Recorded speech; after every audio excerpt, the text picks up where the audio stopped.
fait, en réalité, je suis vraiment impressionné d'être devant vous. Alors, bien sûr, je suis de base impressionné d'être là et d'apporter un message. Mais je suis aussi impressionné par vous. Parce que vous n'en avez peut-être pas conscience, vous ne savez peut-être pas encore, et j'ai devant moi des athlètes de très très haut niveau. Alors peut-être que vous n'êtes pas encore athlète, que vous allez le devenir, mais en tout cas, vous avez cette possibilité d'être des athlètes de très très haut niveau. Pas loin d'ici, il y a l'INSEP, l'Institut National du Sport et de la Performance, je crois que ça veut dire ça, où les athlètes, les meilleurs sportifs français s'entraînent.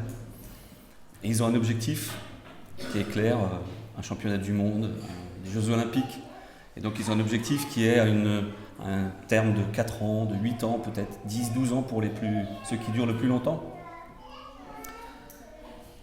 Mais nous, en tant que chrétiens, nous avons un objectif bien plus grand. Nous sommes des compétiteurs pour l'éternité.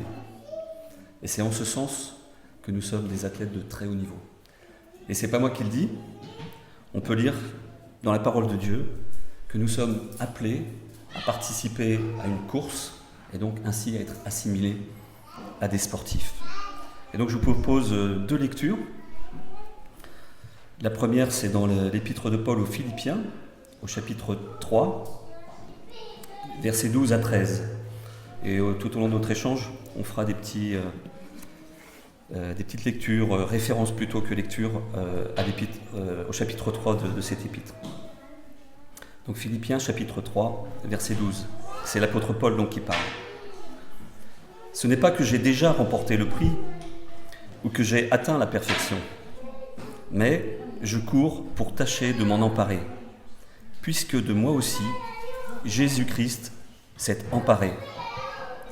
Frères et sœurs, je n'estime pas m'en être moi-même déjà emparé, mais je fais une chose, oubliant ce qui est derrière moi et me portant vers ce qui est devant, je cours vers le but pour remporter le prix de l'appel céleste de Dieu en Jésus-Christ. Nous lisons maintenant dans l'Épître aux Hébreux, au chapitre 12, versets 1 à 4. Hébreux, chapitre 12, versets 1 à 4. Nous donc aussi, puisque nous sommes entourés d'une si grande nuée de témoins, rejetons tout fardeau et le péché qui nous enveloppe si facilement et courons avec persévérance l'épreuve qui nous est proposée. Faisons-le en gardant les regards sur Jésus, qui fait naître la foi et l'amène à la perfection. En échange de la joie qui lui était réservée, il a souffert la croix en méprisant la honte qui s'y attachait, et il s'est assis à la droite du trône de Dieu. Pensez en effet à celui qui a supporté une telle opposition contre lui de la part des pécheurs, afin de ne pas vous laisser abattre par le découragement. Alors les apôtres, ceux qui ont rédigé ces textes, auraient pu nous évoquer, puisqu'il est fait référence au parcours de la vie chrétienne, auraient pu évoquer un chemin facile, un long fleuve tranquille, un chemin bordé de fleurs avec des petits papillons, des oiseaux qui chantent, et tout ça s'écoule facilement, tout ça est un moment agréable. Mais là, en lisant ces passages, on peut se dire, mince, c'est quand même pas facile, et ça peut peut-être susciter dans nos cœurs une forme de crainte, peut-être nous effrayer face à cela, se dire, la vie chrétienne, c'est donc une épreuve. Alors ce terme d'épreuve, il a plusieurs sens, dans le dictionnaire nous en donne plusieurs. Alors, c'est un sens, c'est un essai par lequel on éprouve la résistance, la qualité de quelque chose, on teste quelque chose. C'est aussi lors d'un examen, par exemple le bac, on parle d'une épreuve du bac, c'est une compétition sportive, comme on l'a évoqué. Et puis c'est aussi une difficulté qui éprouve le courage de quelqu'un, qui peut provoquer de la souffrance. Et enfin, ça peut être un malheur, une adversité, quelque chose de dur. Quel est le sens que les rédacteurs de ces épîtres ont voulu donner au mot épreuve, ou plutôt utiliser. Alors il faudrait qu'on puisse lire la Bible dans sa version originelle, dans la langue dans laquelle elle a été écrite, c'est pas mon cas. Donc on est obligé d'interpréter. Et en fait, je pense qu'ils ont choisi ce mot épreuve à dessein, parce que précisément, il y a plusieurs sens. Et donc je vous propose qu'on en regarde 2 sens ensemble, qui est bien l'épreuve sportive, puisque c'est clairement de cela dont Paul parle en disant « je cours vers le but ». Et puis aussi, regardez les épreuves, puisque dans l'épître aux Hébreux, il est clairement parlé de souffrance, de difficulté, en faisant référence aux souffrances vécues par Christ et au fait que l'on peut s'y comparer. Alors, l'épreuve sportive, tout d'abord. Alors, une épreuve sportive, elle a un but. Et le but, c'est de gagner, d'être le meilleur, d'arriver en premier, de battre les autres, de faire le meilleur temps, de marquer plus de buts que l'autre. Est-ce que, dans ce que nous avons lu, est-ce qu'il est question de cela ? Est-ce que la vie chrétienne, ce serait une compétition où je dois battre les autres, être meilleur que les autres, être le premier ? Bien, clairement, je vois des têtes qui me font non, voilà, vous le savez déjà, donc il faut l'affirmer. Ce n'est pas du tout ça dont il est question là, lorsque Paul nous parle d'une épreuve au sens d'une épreuve sportive. Il n'évoque nullement le fait de gagner par rapport à quelqu'un, il nous dit juste qu'il faut atteindre un but. En fait, on peut prendre une image, vous avez déjà dû voir ces épreuves de marathon, par exemple le marathon de Paris, où il y a des dizaines de milliers de personnes qui courent, peut-être que certains ont déjà participé à une épreuve comme ça, non, personne. Donc il y a des milliers de personnes, des dizaines de milliers qui partent, et oui Didier, je vois Didier, il fait oui, t'as participé, non. Bravo. Alors bien sûr, il y a les professionnels qui partent en premier, qui eux courent vraiment pour gagner la course. Et puis il y a des gens qui sont là pour participer. Et lorsqu'ils franchissent la ligne, ils lèvent les bras au ciel, ils sont heureux, ils sont contents. Bon, ils n'ont pas gagné la course, ils sont arrivés 19 millièmes ou je ne sais combien, ils sont très très loin des premiers, mais ils sont heureux parce qu'ils ont atteint leur objectif. Et c'est cela dont Paul nous parle, atteindre un objectif. Nous n'avons pas d'obligation à être le premier, ça serait stressant, ça pourrait créer des tensions entre nous. Alors, certains mouvements, des sectes, disent cela, portent ce message-là en disant vous êtes les élus, vous êtes quelques-uns, c'est vous qui allez être sauvés, tous les autres vont mourir. Non, le message de la Bible ne dit pas cela du tout. Tout le monde est appelé, tout le monde peut participer à cette épreuve et tout le monde peut atteindre le but. Alors quel est ce but ? Bien, au verset 14 de l'épître aux Philippiens, donc chapitre 3, il est clairement défini. Le but, c'est le prix de l'appel céleste de Dieu, la vie éternelle en Dieu. Voilà le but qui nous est fixé. Alors on pourrait penser que ce but, il est atteint lorsque l'on se donne à Jésus. Pourquoi s'affliger une épreuve ? Pourquoi est-ce que ma vie, une fois que je suis devenu chrétien, doit-elle être une épreuve ? Ça peut nous sembler injuste, déstabilisant. Pourquoi s'affliger une telle chose ? J'ai donné mon cœur à Dieu, j'ai été baptisé, j'ai mis des choses en règle dans ma vie, je m'efforce de vivre selon la parole de Dieu. Et malgré tout cela, je ne suis pas sûr d'atteindre le but, cette vie éternelle.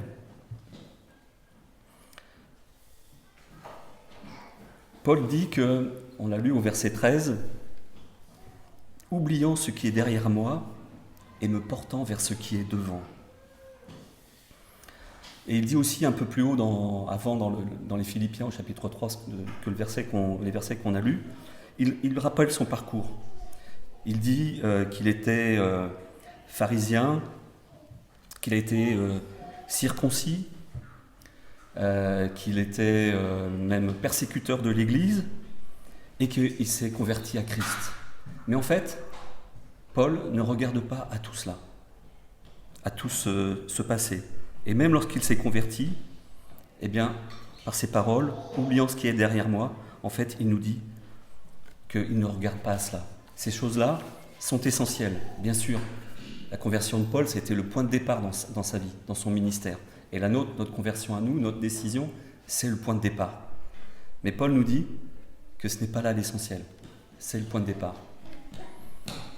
Et il nous dit que ce que l'on décide de faire sur ce parcours, ça a une influence, ça peut, oui, remettre en cause les choses, ça peut remettre en cause nos acquis. Il dit aussi une chose qui peut nous paraître étonnante, comme moi ça me paraît étonnant, parce que lorsqu'on pense à l'apôtre Paul, on peut se dire, waouh, c'est quand même un homme de Dieu exceptionnel, un apôtre, quoi, quel ministère. Il dit, je n'ai pas déjà remporté le prix.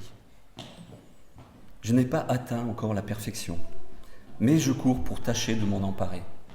Là où il est dans son ministère, qui est un ministère vraiment essentiel, qui a fondé l'Église, je n'ai pas encore remporté le prix. Cet homme-là, il dit ça. Voilà pourquoi nous devons participer à cette épreuve. Ne pas remettre en cause nos acquis. Et tendre vers la perfection. Alors, on pourrait aussi penser, et c'est un autre piège, que donc on se convertit, c'est le départ, on a dit, on est parti sur la voie chrétienne, le chemin de la vie chrétienne, et donc il faut faire des choses.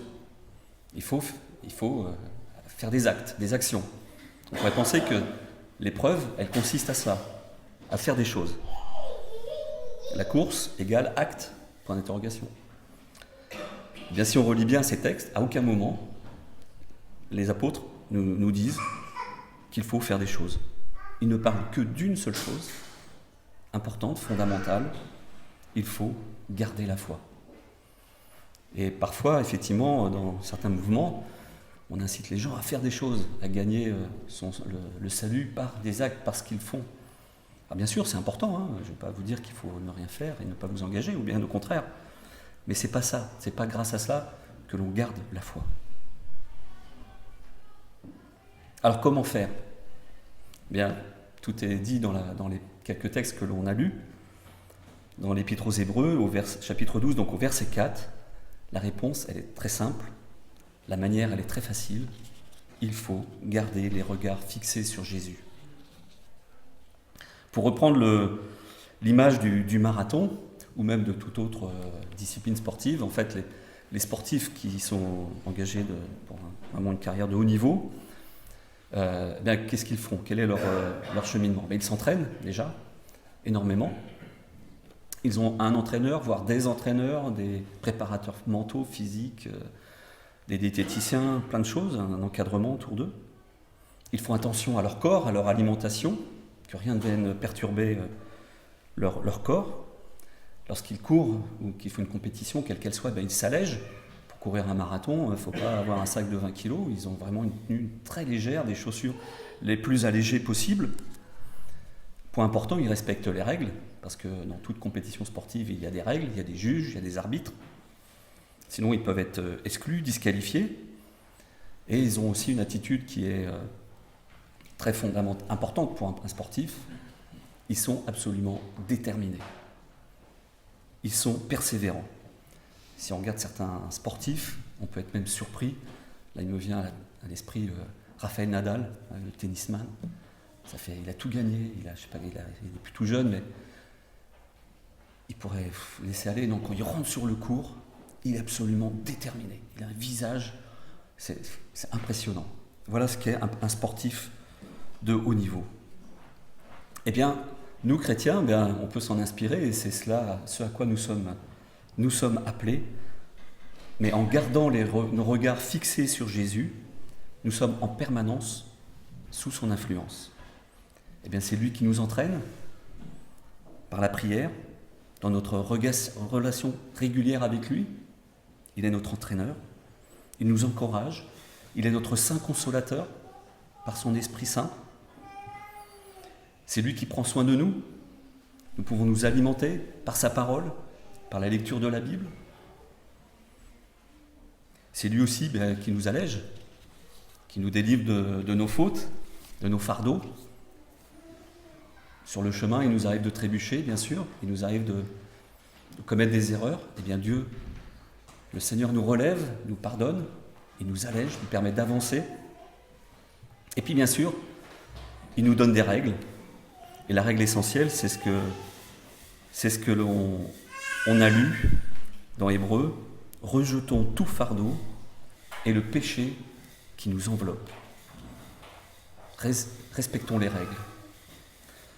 Et enfin, eh bien, nous sommes appelés, nous aussi, à être zélés, à être déterminés. Jésus nous invite à ne pas être tièdes. Voilà, ayons ces attitudes-là, ces attributs-là des sportifs de haut niveau, en gardant nos regards fixés sur Jésus. On doit comprendre que l'objectif essentiel de ce que nous dit Paul est de nous maintenir en contact avec Jésus tout au long de notre vie, tout au long de notre parcours. Et ce qu'il nous dit, c'est que c'est évident que si on perd ce lien avec lui, eh bien malheureusement, on peut ne pas atteindre le but. Lorsqu'on lit ce passage, moi c'est comme ça, je le ressens en tout cas, je ressens que Paul a un amour vraiment débordant pour Jésus. Ça transpire de ses paroles, et dans l'Épître aux Hébreux, c'est pareil. Ils aiment Jésus, mais Paul a aussi de l'amour pour ses interlocuteurs. Moi, je le ressens, ses interlocuteurs du moment, mais nous aussi, aujourd'hui, qui lisons ces paroles. Paul veut nous transmettre les meilleures clés pour que nous maintenions notre relation avec Jésus. On a dit tout à l'heure que ces paroles, peut-être, on peut les recevoir, ce fait de participer à une épreuve, ça peut peut-être mettre un poids sur nos cœurs, ça peut peut-être nous inquiéter, nous impressionner. Recevons-les plutôt, ces paroles, comme une aide, comme une invitation, une incitation, un encouragement donné par quelqu'un qui aime Jésus et qui aime ses interlocuteurs. Et il définit, Paul, dans l'objectif de sa vie chrétienne, toujours dans Philippiens, « Mon but, dit-il, est de le connaître, lui, ainsi que la puissance de sa résurrection et la communion de ses souffrances, en devenant conforme à lui dans sa mort, pour parvenir, si possible, à la résurrection d'entre les morts. » Voilà son but, le connaître, lui, Jésus. Alors, on a dit que l'épreuve, ça peut être donc, ça peut signifier une difficulté, quelque chose de dur. C'est vrai que Paul, il est assez cash. Il ne nous fait pas miroiter une vie idyllique, sans difficulté. Et en réalité, il est très bien placé pour le savoir, puisque lui-même, avant de se convertir, on sait qu'il a persécuté les chrétiens. Et à partir du moment où il s'est converti, pendant son ministère, lui-même a subi des persécutions, des épreuves. Donc il est très bien placé pour savoir que être chrétien, ça peut être difficile. Mais normalement, quand on a vécu quelque chose de dur soi-même, et qu'on connaît quelqu'un qui va se confronter à cette situation-là, je sais pas, on évite de lui dire « Waouh, tu vas souffrir ». Je sais pas, je pense aux femmes qui ont accouché, qui ont eu des enfants. Lorsque vous rencontrez une jeune femme qui est enceinte et qui va accoucher, vous lui dites peut-être pas toute la vérité. Vous lui dites « Tu vas voir, c'est génial ». Bon, vous oubliez de lui dire que la péridurale a été loupée, que vous êtes resté 12 heures sur la base. On ne dit pas les choses difficiles. On aime les gens, on leur dit voilà, t'inquiète, ça va bien se passer. Paul, il n'est pas comme ça. Paul, il nous dit la vérité. Oui, ça va être dur. Vous allez être confrontés à des difficultés. Et cela, bien sûr, ça peut nous inquiéter. Mais la clé qui nous est donnée donc dans Hébreux, pour pouvoir vivre avec cela, eh bien c'est tout simple. Connaître Jésus et nous souvenir de ses propres souffrances. Pensez en effet à celui qui a supporté une telle opposition contre lui de la part des pécheurs, afin de ne pas vous laisser abattre par le découragement. Je vais vous donner une interprétation de ce verset, comment moi je le ressens. En fait, on peut se poser la question face à une difficulté qu'on a. Est-ce que ce que je vis est pire ou plus dur que ce que Jésus lui-même a vécu. Alors c'est mon interprétation de ce verset-là, hein, je vous la partage. Est-ce que ce que je vis là, si j'ai une épreuve, une contrariété, une difficulté, est-ce qu'en réalité, ce que je vis est plus dur que ce que Jésus lui-même a vécu? Dans le courant de la semaine, Frédéric nous posait la question si on avait passé une bonne semaine. Moi, j'ai eu une contrariété, parmi tant d'autres, hein, dans la vie professionnelle, on peut en avoir, mais j'en ai eu une particulièrement, un client qui m'a envoyé un mail pas trop sympa. Pas trop sympa. Il me posait des questions, il m'a demandé des explications sur un sujet, je lui donne des explications et je comprends rien à ce que vous m'écrivez. Bon, ça m'a un peu énervé. Et comme j'étais en train de préparer ce partage avec vous, j'étais dans cette pensée-là de dire est-ce que ce que je vis est plus difficile que ce que Jésus a vécu? Et donc je me suis posé cette question. Je remarque par rapport à cette attaque-là de ce client-là, est-ce que c'est si terrible que ça? Est-ce que ce que tu vis, c'est plus dur que ce que Jésus a vécu? Ben non, loin de là, bien évidemment. Et je ne vous cache pas que ça m'a apaisé, ça n'a pas résolu pour autant le problème, mais en tout cas, je l'ai vécu différemment. On sait bien évidemment que notre monde, le monde dans lequel on est, dans quel état il est, hein. Il suffit d'allumer la télé, ça n'en finit pas, les nouvelles qui peuvent nous inquiéter. On est chrétien, on est dans le monde, on n'est pas en dehors du monde, on est bien évidemment concerné. On peut être concerné par toutes les augmentations de prix dont on nous parle. On peut être concerné par la maladie, par tout un tas de choses. Et cela peut nous déstabiliser, peut nous inquiéter, et c'est légitime. Mais gardons nos regards fixés sur Jésus. Est-ce que ce que je vis est plus difficile que ce que lui-même a vécu? Jésus, il a vécu quelque chose de terrible, la mort sur la croix. C'est terrible physiquement à vivre, c'est terrible de mourir, mais c'est en plus terrible de mourir en étant innocent.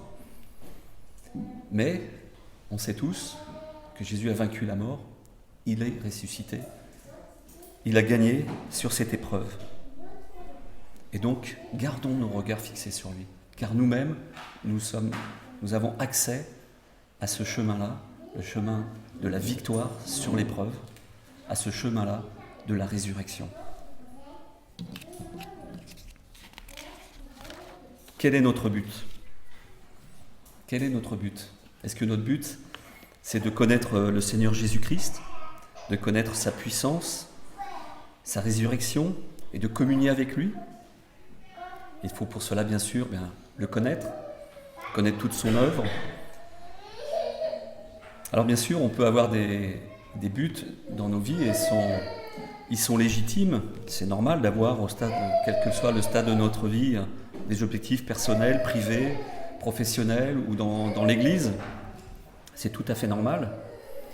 Mais soyons attentifs à prioriser les choses.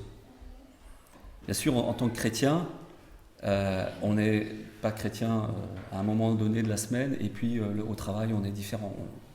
Tout dans nos vies se tient. Mais si en tant que chrétien, je donne la priorité à ma réussite professionnelle, si je vais mal au travail, si j'ai des difficultés dans mon travail, est-ce que cela ne va pas perturber ma joie à servir Dieu? Est-ce que cela ne va pas me donner moins de joie à servir Dieu?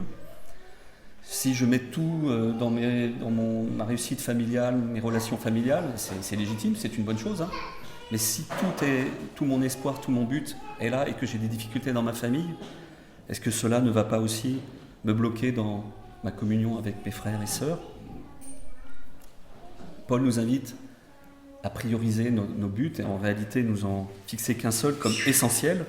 Non pas qu'il ne faille pas nous fixer des buts, hein, mais le but essentiel auquel il nous invite, c'est la vie éternelle auprès de Dieu. Qu'est-ce qui nous fait courir? Pourquoi est-ce que l'on court? Pourquoi est-ce qu'on se lève le matin? Qu'est-ce qui nous motive? Toujours dans l'épître 3, au chapitre 3, aux Philippiens, Paul dit « Pour nous, notre cité est dans les cieux. De là, nous attendons comme sauveur le Seigneur Jésus-Christ. Es-tu, sommes-nous, suis-je moi-même, motivés pour rejoindre cette cité ?» Le but ultime de Paul, c'est le ciel. On a dit qu'une des caractéristiques des sportifs, c'est qu'ils sont persévérant. Hein, on l'a dit et redit, le chemin est difficile, Paul nous le rappelle. Et donc parfois notre foi peut chanceler, on peut vaciller, et on peut baisser les bras, se décourager. Relisons donc cette exhortation qu'on a lue ce matin dans Hébreux. Courons avec persévérance l'épreuve qui nous est proposée, les yeux fixés sur Jésus qui est l'auteur de la foi et qui l'amène à la perfection. Et la persévérance, eh bien, c'est une des caractéristiques d'un sportif de haut niveau. Mais la persévérance, c'est aussi une démarche volontaire. Je pense que ça dépend de nous, de chacun de nous. Est-ce que je fais ce choix de persévérer ? Le Seigneur ne nous force pas, il ne nous oblige pas. Et si on pense que on n'a rien à faire, je pense qu'on se trompe. On doit persévérer. Alors, il y a aussi quelque chose qui doit nous rassurer dans cette épreuve, c'est que la vie chrétienne, c'est aussi une équipe. Dans les sports, il y a des sports individuels et il y a des sports d'équipe. Et la vie chrétienne, eh bien, c'est un sport d'équipe, si vous me permettez cette image-là. Il faut se soutenir mutuellement, il faut se supporter les uns les autres, s'encourager. On peut courir tout seul dans son coin, mais c'est toujours plus facile quand on court à plusieurs. Je ne sais pas si vous avez déjà fait l'expérience de courir dans un peloton cycliste. C'est facile à faire si vous voulez faire l'expérience. Si vous avez un vélo, il suffit d'aller dans le bois de Vincennes, il y a une route qui est fermée, et c'est une piste qui fait, je ne sais plus, 3 ou 4 km, et il y a des gens qui tournent en permanence. Et donc vous y allez avec votre vélo et vous pouvez vous retrouver dans un peloton.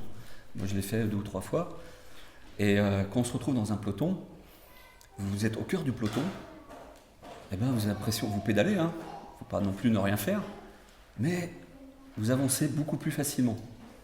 Alors devant, il y en a qui baissent plus la tête, qui forcent plus pour entraîner tout le monde, et puis ils se relaissent et chacun son tour.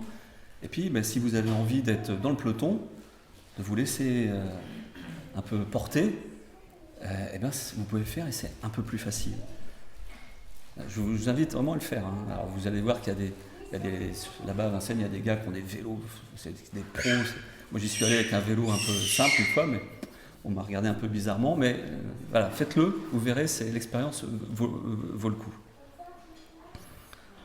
Et Paul nous dit, toujours dans Philippiens, au point où nous sommes parvenus, avançons ensemble. Avançons ensemble. Bien sûr que le parcours de la vie chrétienne, je le fais pour moi-même, d'abord, pour ma propre vie, mon propre salut, mais je le fais avec mes frères et sœurs. Et ce que nous dit Paul donc en disant « avançons ensemble », eh bien c'est tout le sens de l'évangile en fait, un des sens de l'évangile.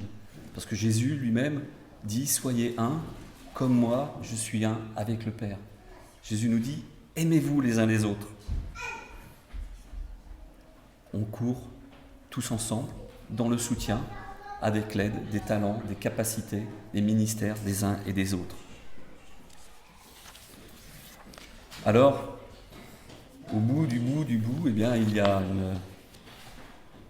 une promesse.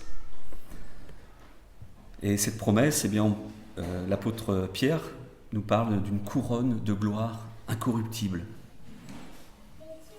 Paul, aux Corinthiens, il leur dit que les sportifs, ceux à qui on s'est comparé pendant cet échange, eux, ils courent pour une couronne éphémère, il dit Paul. C'est éphémère. C'est bien d'avoir une médaille d'or. Il n'y a pas de problème là-dessus, je ne critique pas, et au contraire, ça peut être un très bel objectif. Gagner une Coupe du Monde, ceux qui aiment le foot, on espère que les Français vont être encore champions du monde, on sera content s'ils sont champions du monde. Mais c'est ça c'est éphémère. C'est éphémère. Nous, chrétiens, vous, les sportifs de haut niveau que j'ai là, devant moi, nous courons pour une couronne de gloire incorruptible. Et cette couronne, elle est promise par Dieu en récompense pour ceux qui auront suivi Christ avec endurance, avec persévérance. Alors poursuivons notre course, continuons à nous entraîner, gardons nos regards fixés sur Jésus. N'oublions pas que on est une équipe, on est tous ensemble et que l'on se soutient. Et en conclusion, je voudrais qu'on puisse lire cette parole de Paul, toujours. Paul qui dit à Timothée, donc dans deuxième épître à Timothée, au chapitre 4, versets 7 et 8. Alors on peut comprendre de la manière dont il parle, par rapport au passage de Philippiens, qu'il est un temps de sa vie plus tardif. On peut comprendre qu'il est sur la fin de son parcours. Donc c'est Paul qui parle. « J'ai combattu le bon combat. J'ai terminé la course. J'ai gardé la foi. Désormais, la couronne de justice m'est réservée. Le Seigneur, le juste juge, me la remettra ce jour-là. Et non seulement à moi, mais aussi à tous ceux qui auront attendu avec amour sa venue. » Voilà, je voudrais vraiment vous encourager, que nous puissions avoir à cœur dans notre parcours en tant que chrétiens, que nous puissions dire, moi je voudrais pouvoir dire comme Paul, à la fin de ma vie, lorsque je m'apprêterai à être devant Dieu, pouvoir dire, j'ai terminé la course, j'ai gardé la foi. Voilà, soyez encouragés, soyez bénis et que le Seigneur nous fortifie chacun individuellement et que nous puissions vraiment avancer sur ce chemin et vivre cette épreuve. Amen.